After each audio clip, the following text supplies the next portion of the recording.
canalise. Il est autant intéressant pour moi qu'il peut l'être pour le public, parce que en l'écrivant, j'apprends des choses. Je suppose que lire un livre qui n'est pas le produit de la fabrication égoïque, déjà là, ça a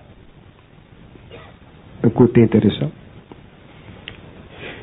D'après celui qui a été responsable de l'édition et tout ça, il est totalement impersonnel et c'est réel, il est impersonnel. Chaque chapitre se tient par lui-même. Donc, le livre est intéressant. C'est un début. Il va fixer la vibration. Il va amener à d'autres livres. Dans un sens, pour moi, le livre n'est pas aussi intéressant que le deuxième ou que le troisième, parce que les autres que je vais écrire, je les connais. Parce qu'il y a beaucoup de choses que j'ai dites depuis des années que je retrouve dans le livre. Mais plus je vais avancer, plus ça va être intéressant pour moi, personnellement, de les écrire. Parce que il y a probablement une très vaste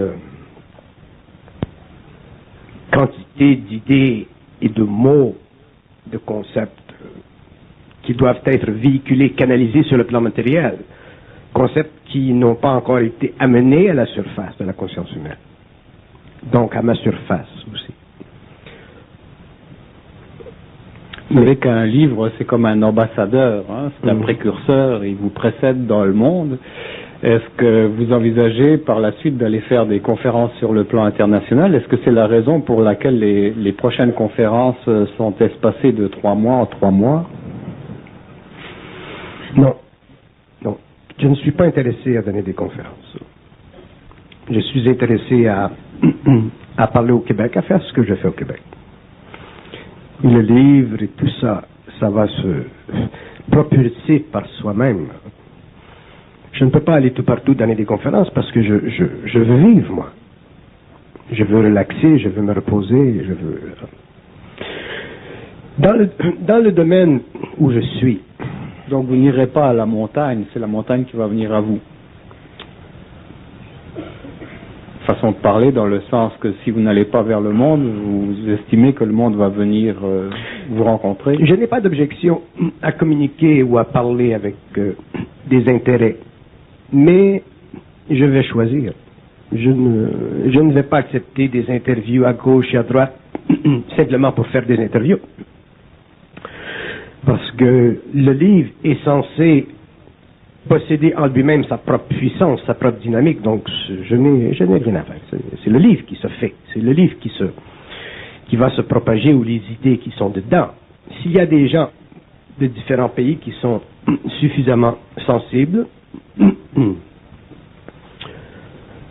qui ont un bel ego, à ce moment-là, probablement je ferai contact, je parlerai avec ces gens pour expliquer, ainsi de suite. Mais je n'ai pas... C'est le livre qui est l'ambassadeur de cette parole, ce n'est pas moi. Je prendrai de grandes périodes de congé parce que j'ai d'autres choses à faire. Mais je ne suis pas intéressé à discuter de mon livre. Il va pourtant bien falloir le faire. Je veux l'expliquer, mais je ne veux pas me battre. Il y a trop de gens dans le monde, sensibles, qui ont une certaine intelligence. Ce sont ces gens-là pour lesquels j'écris. Je n'écris pas pour les têtes de cochon. Alors je pourrais pas lire le livre? J'écris pour des gens qui sont sensibles. Il y en a beaucoup. On ne peut pas être sensible à une tête de cochon en même temps, non? Quand je parle de tête de cochon, je parle de ces gens qui sont totalement bornés à leur conscience égocentrique. Je ne suis pas intéressé. C'est une perte de temps. C'est une perte d'énergie. Il y a trop de gens qui sont prêts, qui sont aptes, capables Des gens simples, des gens plus éduqués, des gens très éduqués. C'est une affaire d'évolution. Donc, il y a des gens évolués qui sont dans des petites salopettes ou qui sont dans des grandes salopettes, mais qui ne pètent pas. Bon, on s'en va sur un terrain glissant, là. On va revenir au sujet de ce soir. Comme le précédent, ce sont deux sujets que j'ai mis à l'affiche suite à des coups de téléphone que je recevais. Je me fais toujours le porte-parole de vos demandes. La première, c'était demande donc à Bernard qui nous parle d'amour. Et puis la suivante, c'était qu'il nous parle de cette division du bien et du mal dans le monde à laquelle on est confronté à tous les jours, qui s'exprime à la fois dans la maladie, dans l'adversité, dans la mort, etc. Il s'est trouvé un philosophe dont je me souviens plus le nom pour dire si le mal triomphe toujours. Attendez, moi je vais attendre que vous ayez bu votre verre d'eau parce que c'est compliqué son affaire. Si le mal triomphe toujours, est-ce que c'est parce que le bien n'a jamais fait de mal à personne? Compliqué ça. C'est très intelligent ça. Très intelligent. C'est dommage que je ne sais plus qui a écrit ça. C'est très intelligent, j'aime beaucoup cette parole-là. Et je vais vous dire pourquoi.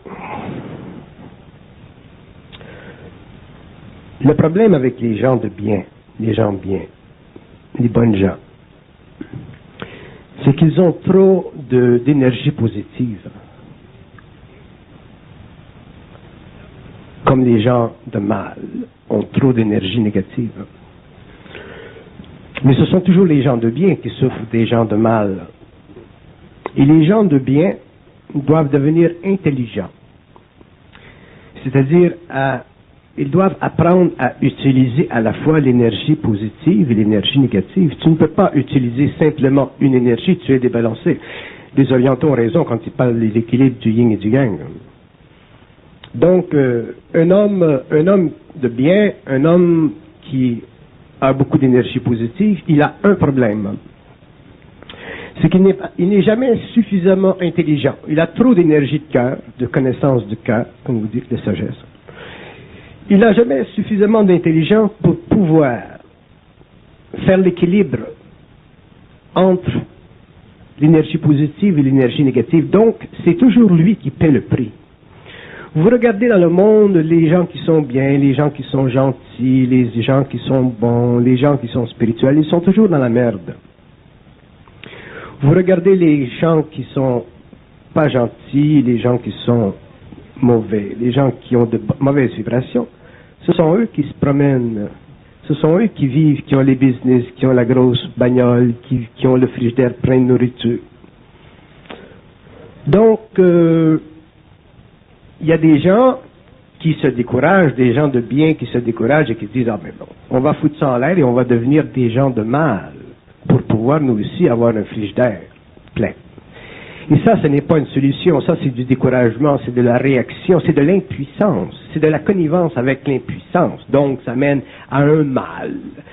Et un jour, mais on se réveille, on fait des actes qui sont anti-hommes, anti-social, et on se voit foutre dans la prison, et souvent, on se fait sauter.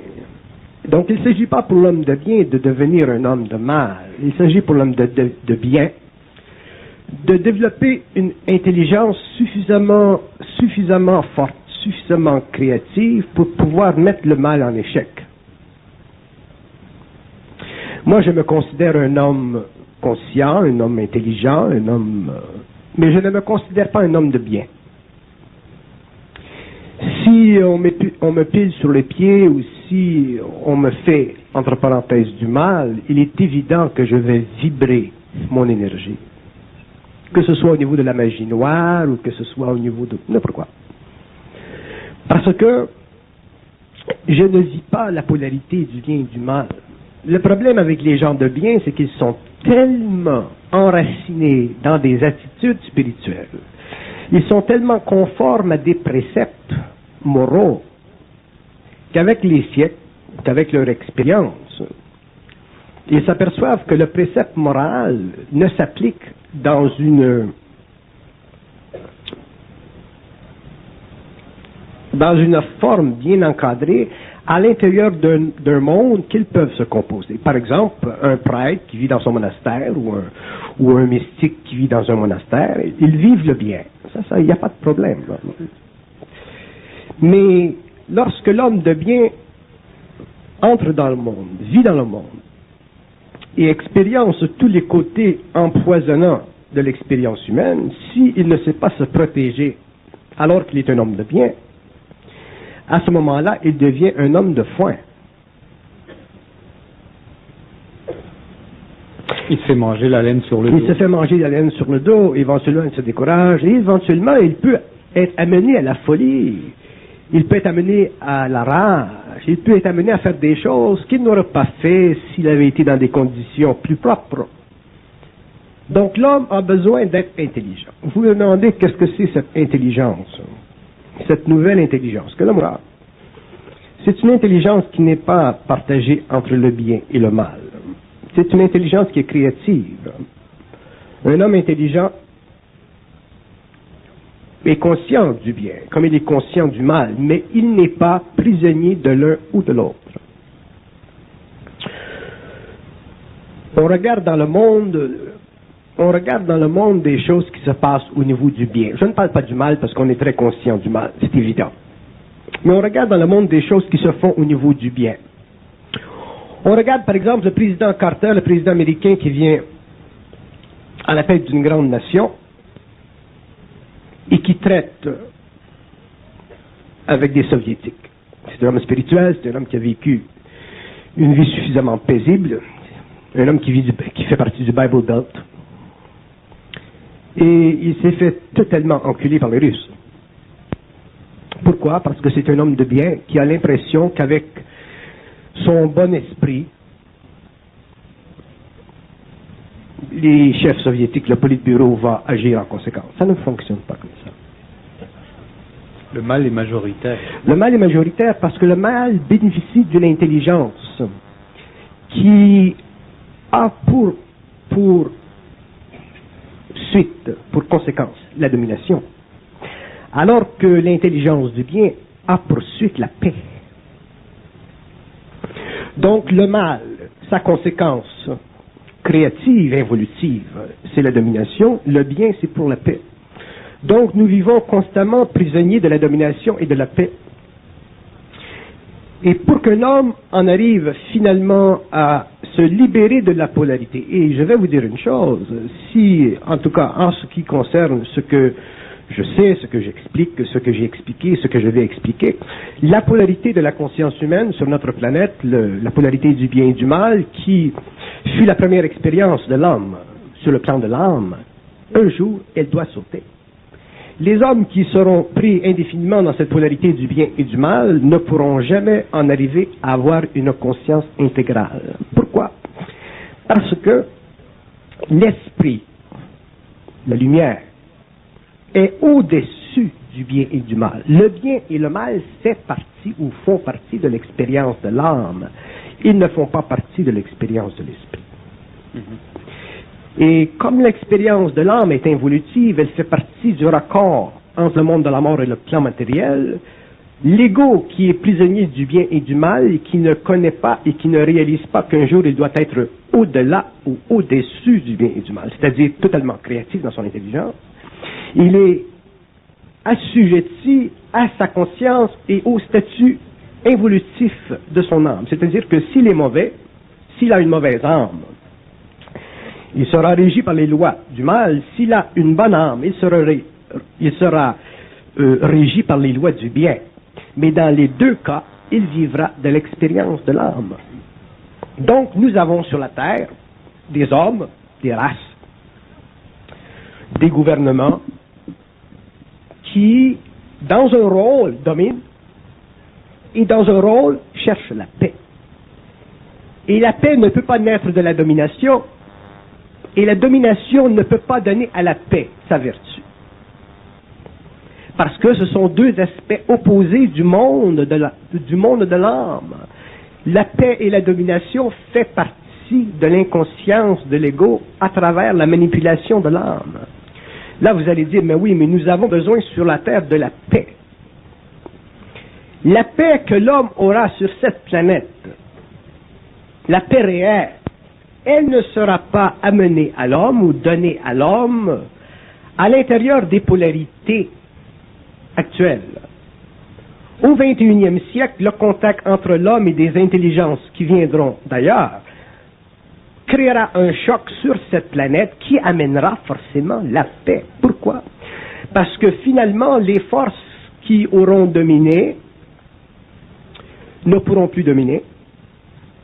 Et les forces qui auront cherché le bien, donc la paix, seront obligées de réaliser qu'il y a plus à l'organisation politique de la Terre que la simple organisation politique actuelle. Donc à ce moment-là, les hommes de bien auront une plus grande intelligence de l'ordre du bien. Et ils verront que le bien, dans son essentialité, dépasse les frontières psychologiques de l'ego ou les frontières psychologiques de la conscience humaine actuelle.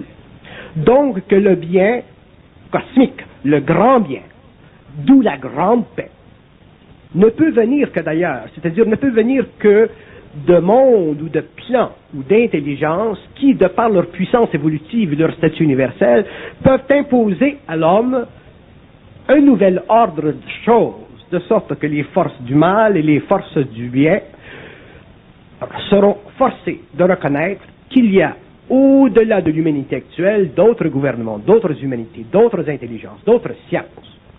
Et c'est à partir de ce moment-là que la domination actuelle d'une humanité et la paix actuelle d'une autre humanité sera fondue, sera unifiée, et que le résultat sera l'élévation de la conscience de l'humanité, surtout sur le plan politique mondial, et ensuite nous aurons sur la Terre une paix, mais une paix politique, métapolitique, une paix universelle, qui sera appliquée non pas par la force, mais par la puissance.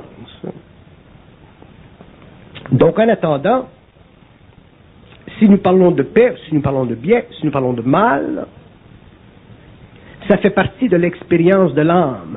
La seule raison pour laquelle l'homme ne connaît pas ou ne comprend pas le mal, il ne comprend pas le bien, c'est parce que l'homme est un être programmé. Il vit la vibration du mal ou il vit la vibration du bien, mais il ne connaît pas la raison pour laquelle il vit cette vibration. Vous allez voir un type qui est dans la mafia ou vous allez voir un type qui vit ou qui exprime le mal dans son expérience. Il va vous donner toutes les raisons au monde pourquoi il est comme ça.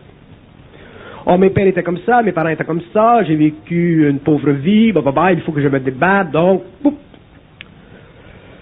Et le type qui est dans le bien, il va vous dire la même chose. Lui aussi, il vit d'une certaine ignorance, mais il va la transposer. Il va dire, je vis dans le bien parce que je veux aller au ciel.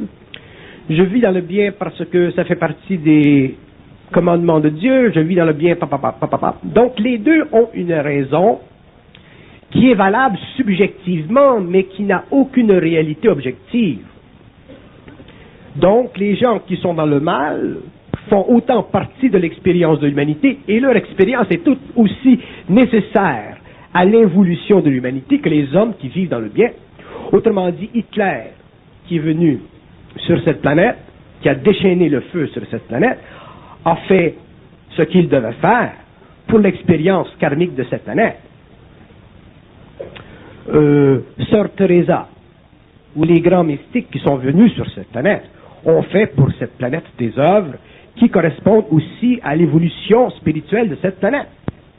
Mais la planète, autrement dit la conscience de l'humanité, doit s'élever au-delà de cette polarité pour que l'homme finalement comprenne le mal. Parce que le mal, ce n'est pas simplement un aspect moral.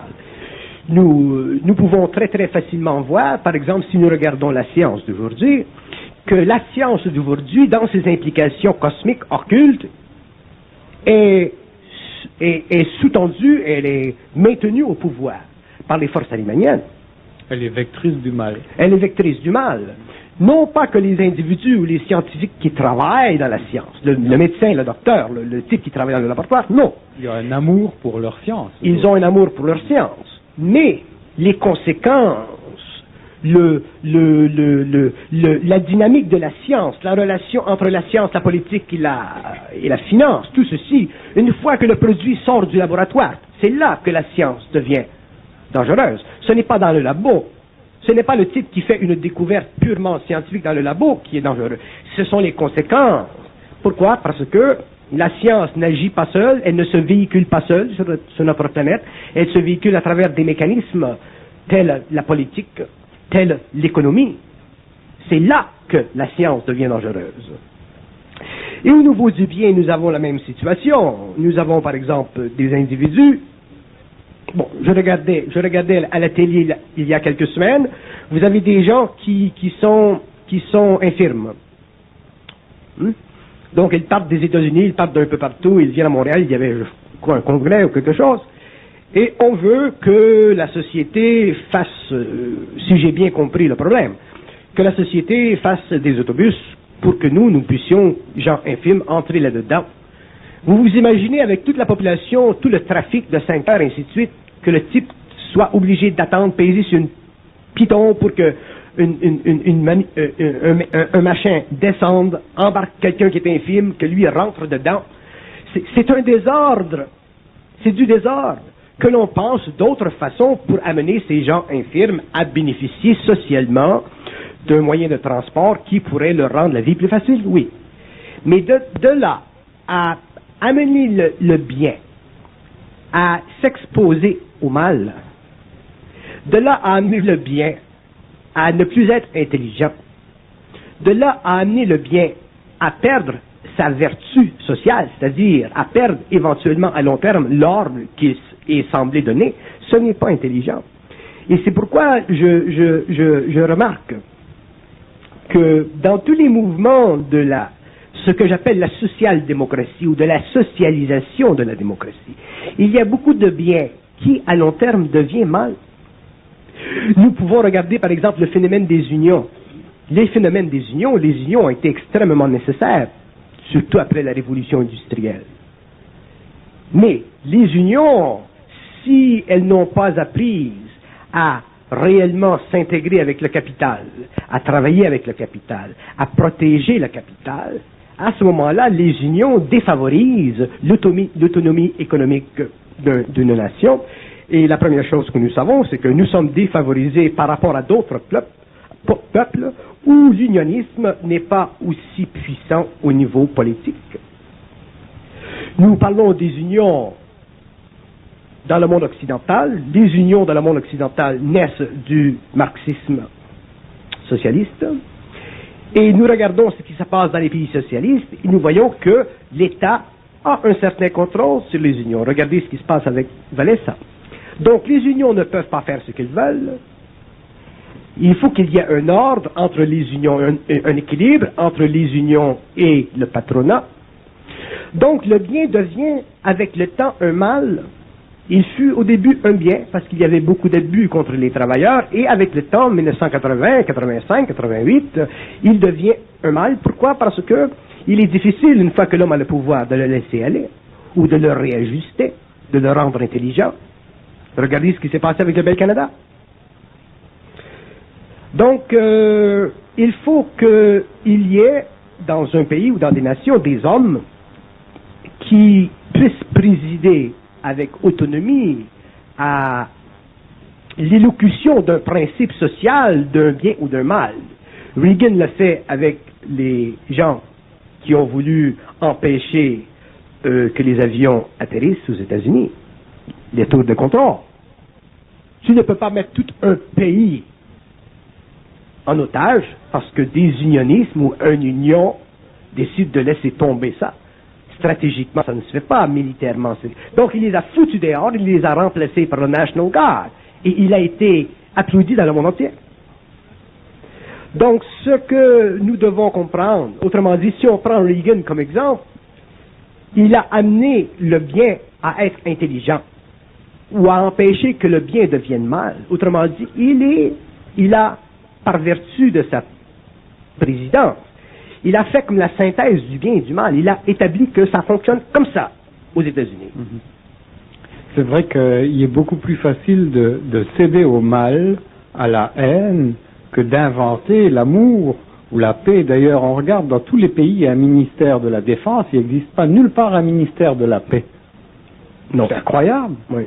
Oui. Donc on vit toujours sous l'emprise de la peur. Ou est-ce que les pays ont fait, puisqu'il n'y a pas de ministère de la paix, ils ont formé l'Organisation des Nations Unies. C'est le ministère de la paix, mais un grand machin, où tout le monde se tire la couverte de la paix. Mais effectivement, il n'y a pas... Vous savez, je pense à quelque chose d'absolument extraordinaire. Je regarde l'Allemagne nazie. Vous savez qu'en Allemagne, durant la Deuxième Guerre mondiale, les gens ne sont pas nécessairement conscients de ceci, mais il y avait ce que les Allemands appelaient the occult bureau. Il y avait en Allemagne un bureau de l'occultisme. Ça prenait un gouvernement ou un chef de gouvernement comme Hitler pour pouvoir créer de toutes pièces un département qui faisait partie de l'alliance entre le principe occulte de sa conscience arimanienne et le monde autour de lui.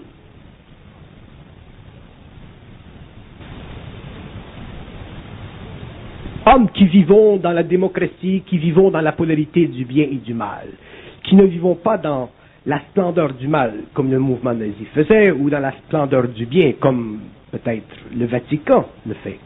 Nous ne sommes pas capables de créer des outils qui représenteraient la synthèse du bien et du mal. C'est pour ça que nous ne sommes pas capables de développer des départements de la paix dans une nation. Mais regardez, Adolf Hitler, il a été chercher son pouvoir au Tibet, et cette organisation occulte-là venait aussi au Tibet. D'ailleurs, sa croix gammée vient exactement du Tibet, toujours, du Népal.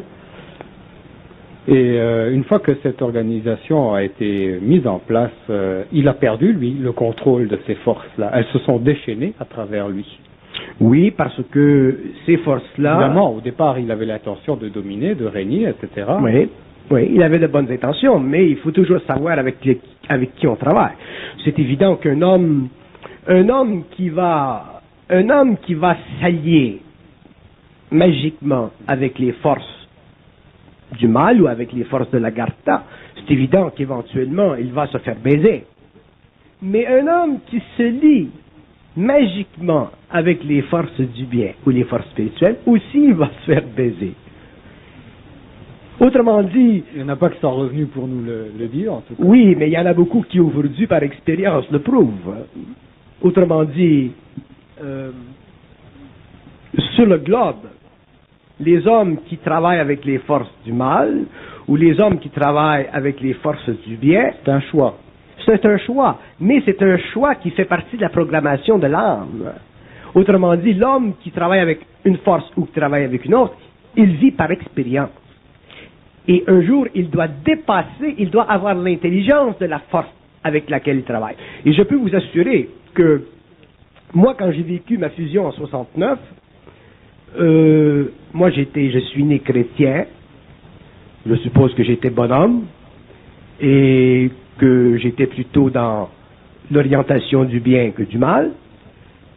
Mais lorsque j'ai vécu ma fusion et que je commençais à travailler avec les forces qui, avec le temps, ont transmuté mon mental, il a fallu, dans mon initiation, apprendre à neutraliser et à rendre intelligent le bien qui faisait partie de la grande sensibilité de l'âme évolutive, pour en arriver finalement à établir un équilibre entre le bien et le mal, et à pouvoir utiliser ces forces-là. Autrement dit, il y a des moments dans ma vie où je travaille avec les forces dites positives, ok? Mais il y a des moments dans ma vie où si on me menace, ou si on risque de me faire du mal, j'utiliserai les forces négatives pour détruire ça. Tu ne peux pas combattre le mal avec le bien. Ça, c'est une illusion. Non, le Christ a dit qu'on pouvait opposer Satan à Satan. Le mal détruit le mal. Il faut opposer Satan à Satan. Il faut opposer Satan à Satan. Mais qui comprend ça parmi les gens de bien? Les gens de bien, non. Ils disent il faut opposer le Christ à Satan. Il faut opposer le bien à Satan. C'est une illusion. C'est pour ça que les gens de bien finissent toujours dans une mesure qui est inférieure à leur mesure réelle. Je conçois aujourd'hui que c'est très important pour l'homme de comprendre ceci, parce que s'il n'en arrive pas à opposer le mal avec le mal, et s'il n'en arrive pas à utiliser le bien avec le bien, il sera automatiquement pulvérisé par l'opposition des forces. Bon, si on regarde l'exégèse biblique, on s'aperçoit qu'il a été donné la permission au mal de gagner la première manche, mais de perdre la seconde. Voilà. Autrement dit, au jugement dernier, le mal lui-même est détruit par le mal. Autrement dit, la stupidité détruit la stupidité. Ouais.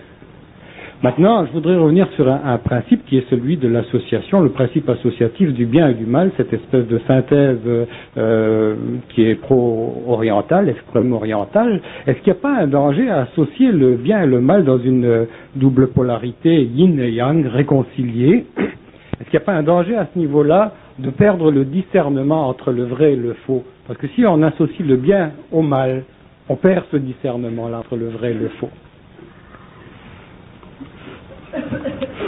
Sur le plan de l'évolution de la conscience humaine, le bien peut facilement devenir le mal à long terme si le bien n'est pas rendu intelligent.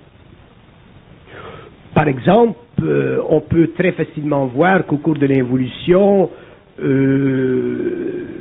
l'alliance entre le bien et l'homme, autrement dit le développement de la moralité chez les peuples chrétiens, a enlevé à l'homme de la volonté. Nietzsche a été un des premiers à voir ceci.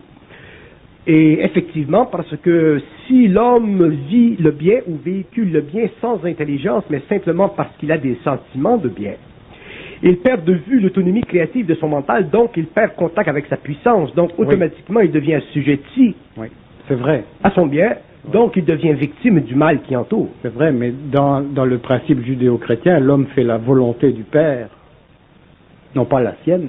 Ah, mais l'homme... Alors, je comprends que Nietzsche réclame la volonté de l'homme à l'Église, au principe religieux. Très juste, très juste. Mais il ne s'agit pas de faire notre volonté, il s'agit de faire celle du Père. Oui, mais c'est ça qui n'a pas été compris pendant l'évolution, parce que faire la volonté du Père, c'était un principe occulte qui était amené par un initié, mais qui n'était pas expliqué à travers la conscience mentale supérieure de l'homme nouveau. C'était expliqué par la perception spirituelle, mystique et cosmique de l'homme ancien appartenant à une race supérieure, mais dont la venue ou l'effusion sur la terre était, ou avait comme principe de amener à l'homme ou vers l'homme le principe de l'amour, mais dans une forme extrêmement primitive, extrêmement émotive, sentimentale. Alors qu'à partir du moment où l'homme passe de l'involution à l'évolution, le principe de l'amour qui a été amené à lui dans une sorte de forme primitive va devenir ou va exploser à une autre échelle, mais il faut que l'homme d'abord ait l'intelligence de l'autre échelle. Il faut que l'homme connaisse les lois cosmiques du bien et du mal. Il faut que l'homme ait la volonté mentale de détruire le bien et de détruire le mal qui empêche la puissance créative de son mental de s'exercer librement sur le plan matériel, pour finalement avoir accès à cet amour universel qui fait partie de l'équilibre entre la volonté et l'intelligence créatrice de l'homme nouveau, de l'homme qui a une conscience ou qui aura une conscience supramentale.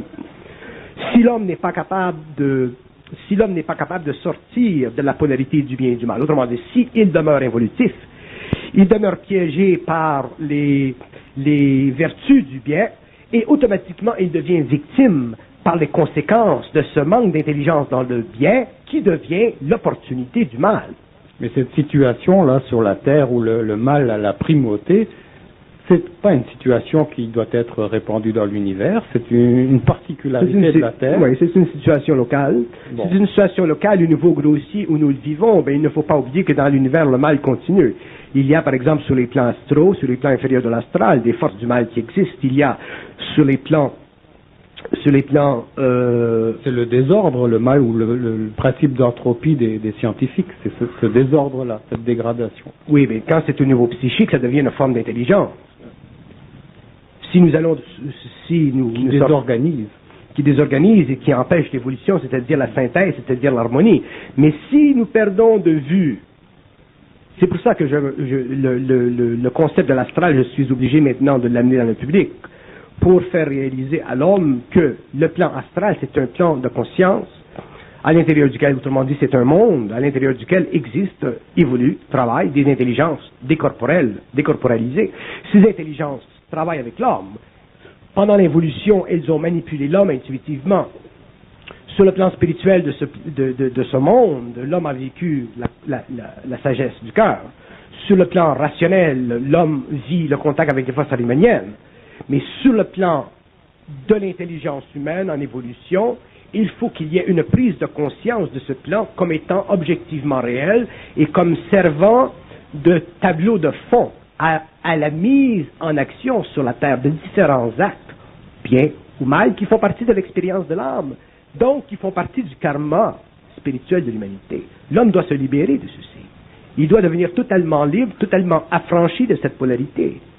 Bon, mais ce plan astral, est-ce que ça correspond au deuxième éther de la Terre, ce que certains appellent le deuxième éther, ou la quatrième dimension?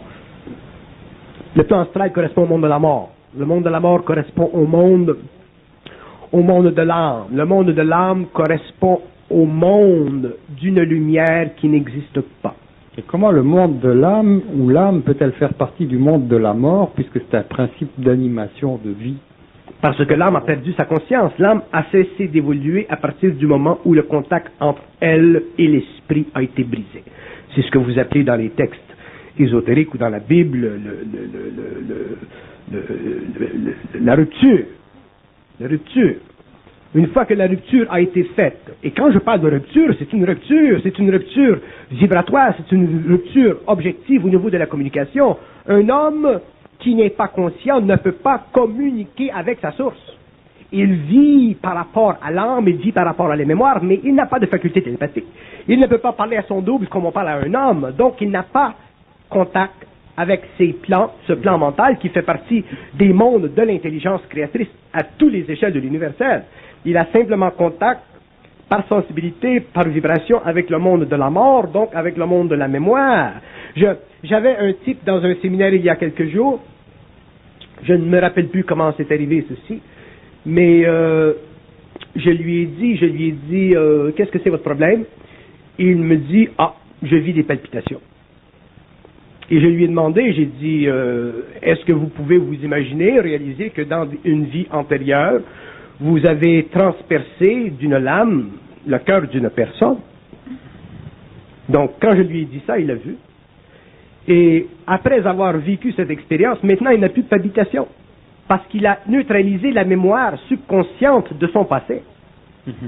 Donc, il existe dans la conscience de l'homme, non pas simplement l'intellect qui manipule la forme dans un monde organisationnel spatio-temporel, il y a aussi l'intuition qui fait partie des courants de l'âme à travers l'ego. Moi, c'est pour ça que je n'aime pas la sagesse. Je ne l'aime pas dans le sens que j'y vois une finitude, j'y vois une limitation, j'y vois une subtile hypnose de la mémoire ancienne ou de l'âme à travers l'ego. De la même façon, au niveau de l'intellect, ça fait toujours partie de l'expérience. Pourquoi l'homme vit toujours d'expérience? Pourquoi l'homme ne vivra pas toujours créativement? Il se lève le matin, sa vie est créative. Non, il vit toujours de l'expérience. Il y a toujours l'épée de Damoclès. Qu'est-ce que c'est l'épée de Damoclès? Ça fait partie de la programmation, ça fait partie du fait que l'homme n'a pas un mental qui est connecté à sa source. Et pourquoi il n'a pas un mental connecté à sa source? Parce que ses pensées sont réflexives, donc elles sont créées, maintenues dans l'angoisse émotive de son caractère égoïque existentiel. À chaque pensée, il y a une émotion. Vous avez perdu votre femme, la mémoire vient, vous pleurez votre femme. Vous avez perdu votre job, la mémoire vient, vous pleurez votre job. L'homme vit toujours par rapport au passé, l'homme vit toujours par rapport à une émotion dans la pensée. Une émotion dans la pensée. C'est la souffrance de l'homme. La petite émotion dans la pensée. Et la petite émotion dans la pensée. La fille s'est faite foutre là par son chum. La petite émotion dans la pensée. Il s'agit que Ginette Renaud chante la bonne chanson. Elle pleure. Donc c'est la situation de l'homme. Donc il faut que l'homme en arrive à comprendre le jeu de l'âme à travers l'ego.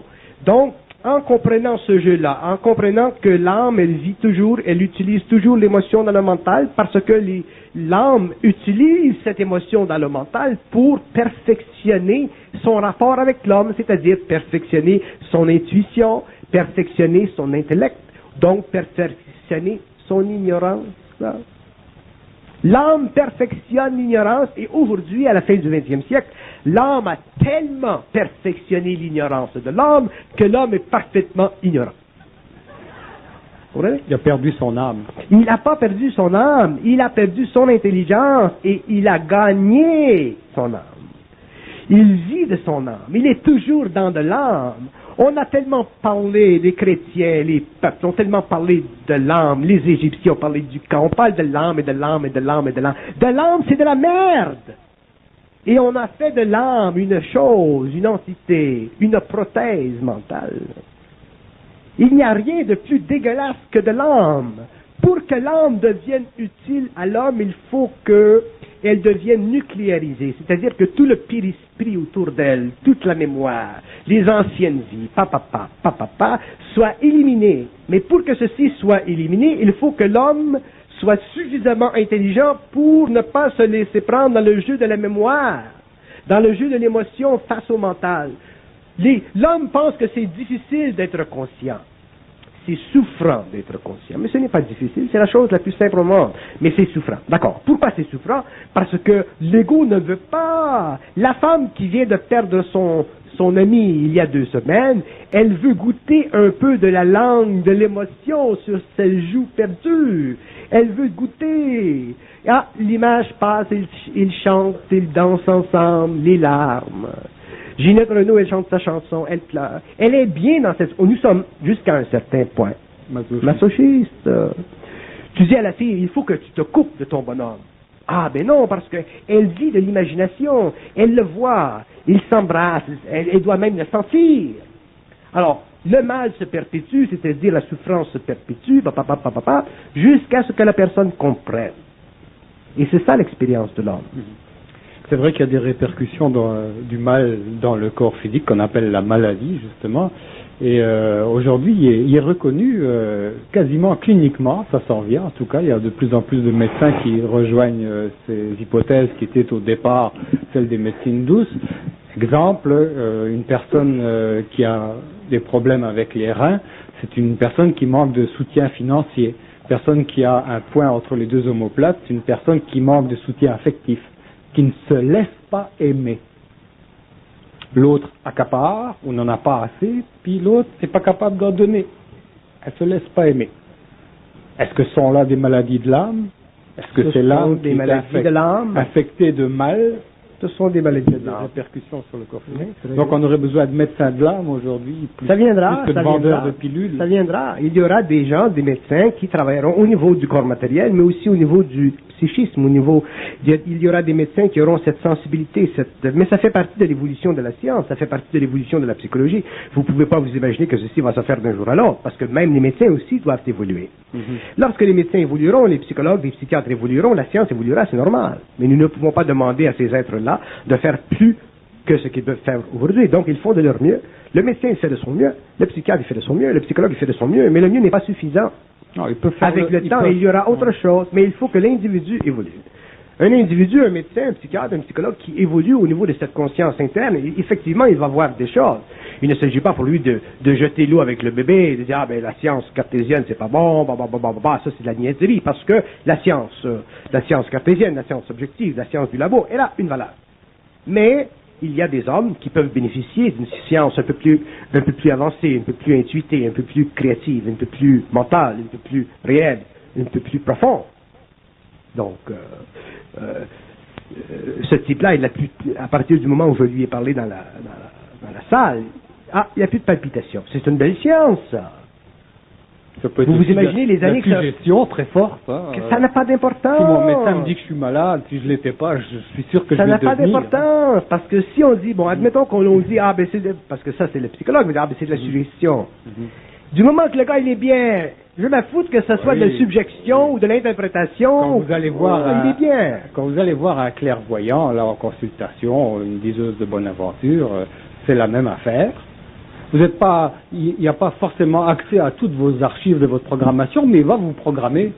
Puis s'il vous programme pour le bien, tant mieux, mais il peut glisser quelque chose parce qu'il faut toujours qu'il fasse sentir un peu sa supériorité, son autorité. Il va vous mettre une crotte dedans, hein, dans votre programme. Vous allez la vivre, celle-là. Oui. Mais il y a vous allez payer encore pour la vivre. Oui. Mais ça fait encore partie de l'évolution de l'homme. Vous savez, lorsque l'homme sera suffisamment évolué, ce sera plaisant pour lui de rencontrer des gens évolués. Parce que les médiums, les gens qui ont une grande sensibilité et qui sont intelligents. Je ne dis pas que tous les médiums sont intelligents. Mais je connais des médiums qui sont intelligents, suffisamment intelligents pour ne pas jouer du pouvoir. Okay? Et ces gens-là sont intéressants. Moi, rencontrer une personne qui peut me parler de ma vie, je trouve ça intéressant. Mais il y a une différence. C'est que un jour, l'homme conscient rencontre un médium ou des gens sensibles qui leur parlent de leur vie. Ah, au moins ils te disent des choses que tu sais.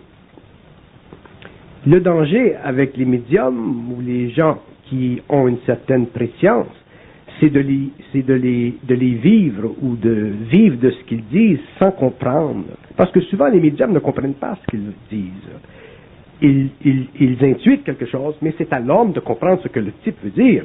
Il t'amène un message qui est plus vibrant, qui est plus élevé en vibration, mais c'est à toi de le comprendre, ce message-là. Si tu ne le comprends pas, à ce moment-là, tu l'interprètes, donc tu fais fausse route. Mais il y a des médiums, je connais des médiums qui sont réellement, qui ont de grande nature, qui sont pas mal réels, et qui peuvent aider l'homme. Et souvent, moi-même, j'envoie des gens que je connais. Je dis, bon, ben, va voir tel bonhomme. Et c'est intéressant. Mais dans la mesure où les gens savent comment travailler avec ces gens-là, comment utiliser ce sixième sens qu'ils ont, et ne pas vivre de ce sixième sens comme s'ils étaient totalement obligés de le suivre à la lettre. Donc, ça fait encore partie de cette autre conscience, de cet autre niveau d'intelligence que l'homme possède. Il y a dans le monde des médiums qui ont servi de guide à des chefs d'État. Et ça, c'est très vieux, c'est vieux comme la terre. Évidemment, c'est fermé, c'est caché. Mais il y a des hommes dans le monde qui vivent dans le secret et qui ont aidé les chefs d'État à voir, à comprendre les subtilités d'une certaine politique. Mais il faut que l'homme ne perde pas de vue que dans son contact avec des gens d'une grande sensibilité, il ne doit pas perdre son autonomie. Moi, si un médium me dit quelque chose, je n'ai pas tellement l'occasion de rencontrer des médiums, là, mais si un médium me dit quelque chose, il faut que je comprenne ce qu'il me dit. Sinon, je suis totalement à la merci de sa propre astralité. Parce qu'un médium est toujours en contact avec l'astral. Je connais un très bon médium à Montréal qui le dit, qui l'affiche lui-même, qui est même fatigué de travailler, de faire de la médiumnité, parce qu'il travaille toujours avec ses forces. Mais ça fait partie du monde de l'âme, ça fait partie de son karma, ça fait partie de son service à l'humanité. Donc, ça fait partie de son service à l'humanité, et ça ne doit pas, moi, personnellement, me desservir. Donc, c'est à moi de comprendre ce qu'il dit, de comprendre même ce qu'il dit, qu'il ne comprend pas lui-même, parce qu'il est simplement canal, médium. Mais ça demande une intelligence autonome. Donc, je crois que le problème avec mes médiums est n'ont pas suffisamment leur propre lumière pour bénéficier d'une rencontre à un autre niveau. Parce que c'est très intéressant, un médium. Oui, à condition d'être assez intelligent. Mais à condition d'être assez intelligent pour être autonome dans sa propre intelligence et de comprendre. Moi, j'ai rencontré une médium où je vis, une femme très simple, c'était une serveuse. Elle était à la table et ça faisait longtemps, elle était sensible, ça faisait longtemps qu'elle voulait me parler. Et quand je passais à côté d'elle dans le restaurant, elle se sentait toute mal parce qu'elle sentait l'énergie, tout ça. C'est une femme spirituelle, qu'est-ce que vous voulez. Et une journée, elle a fait un effort et elle m'a approché pour qu'on se parle. Et j'ai dit, OK, on s'est assis. Et je lui ai dit, parlez-moi. Pour la mettre à l'aise. Donc elle m'a parlé, et elle était très bonne. Elle m'a parlé de ma vie jusqu'à 1998-99, mais elle ne comprenait pas ce qu'elle disait, mais moi je comprenais ce qu'elle disait. Et c'était bien. J'ai dit, vous êtes très bonne voyante, mais vous ne comprenez rien de ce que vous dites. Elle dit, c'est ça. Très bonne. Et c'est intéressant de rencontrer des gens comme ça. Parce que c'est une personne très sincère. Mais elle avait un problème, et je lui ai dit, quand vous faites de la voyance pour les gens, vous supportez trop de leur énergie. Désengagez-vous. vous faites trop de cette chose une chose personnelle. Vous voulez sauver tout le monde. Vous allez vous brûler. Et elle est morte quelques semaines, quelques mois. Mais c'était une fille, une femme très gentille. Mais lorsqu'elle m'a parlé, tout ce qu'elle me disait, je le voyais, c'était bien. C'était très bien. Mais si je n'avais pas compris ma propre vie, je n'aurais pas pu comprendre ce qu'elle m'aurait dit. J'aurais interprété. Je n'aurais pas pu voir la beauté de sa voyance. Parce que sa voyance était très astrale, elle était cachée dans toutes sortes de formes imaginatives. Parce que les voyants ne peuvent pas aller dans ma fusion. Donc ils sont obligés de passer dans une forme d'astral pour percevoir un peu de mon avenir. Mais c'est déjà quelque chose d'intéressant dans la mesure où la personne qui se fait voir comprend ce que l'autre voit. J'espère juste qu'elle n'est pas morte parce que vous lui avez dit qu'elle était en train de se brûler. À médium et demi. Non. Elle était très malade. C'était une femme très malade. Souvent, les médiums sont malades. Ils sont maladifs. Ils souffrent beaucoup dans l'âme, ces gens-là. En tout cas, c'est toujours l'affaire de la suggestion. Ça reste dangereux.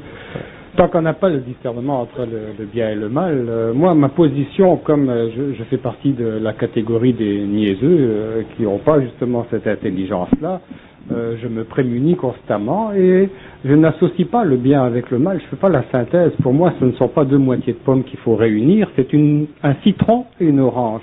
Il y a le bien et le mal, c'est deux choses à part, ça tranché au couteau. Ça m'a sauvé la peau jusqu'à aujourd'hui. Oui, mais ça, c'est parce que... Mais ça, c'est parce que moi, je suis niaiseux. Attention. Pour vous, là, vous autres qui êtes intelligents, fonctionnez pas de même. Mettez les deux ensemble. Vous allez y voir clair. Non. Si vous faites du mal un citron et du bien une pomme, c'est parce que vous avez du mal à voir que les deux sont différents. Voilà. Au contraire. Ou vous voulez leur donner une différence pour avoir l'impression qu'ils font partie de la même chose? Oh non, ils ne font pas partie de la même chose. C'est pour ça que je les tranche au couteau, le citron à gauche, l'orange à droite.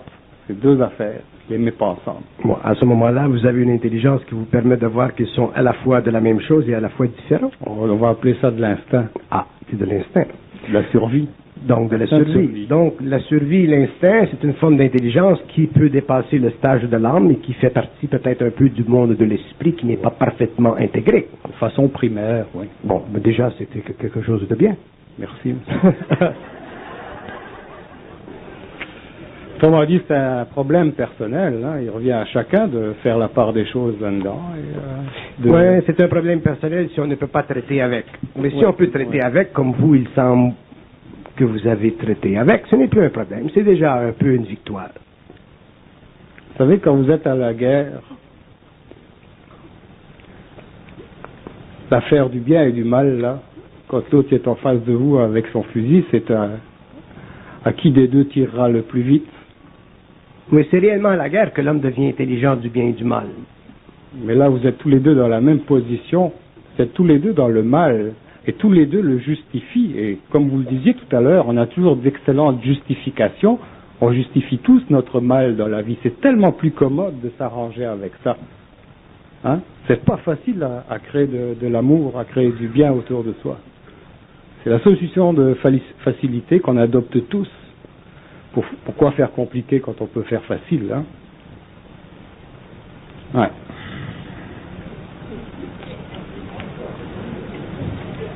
Je suis sceptique. Il y a une secte qui existe, qui s'appelle les sceptiques. Oui, il y a des tanks aussi. Oui. Tank à gaz. Non, mais... Les faux sceptiques, hein. Si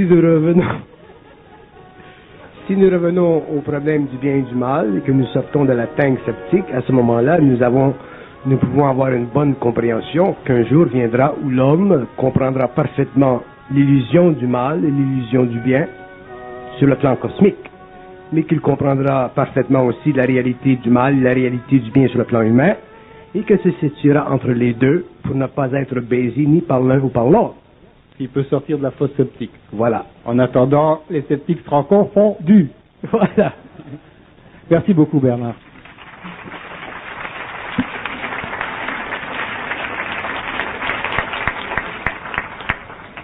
La prochaine, c'est le 2 décembre. Hein.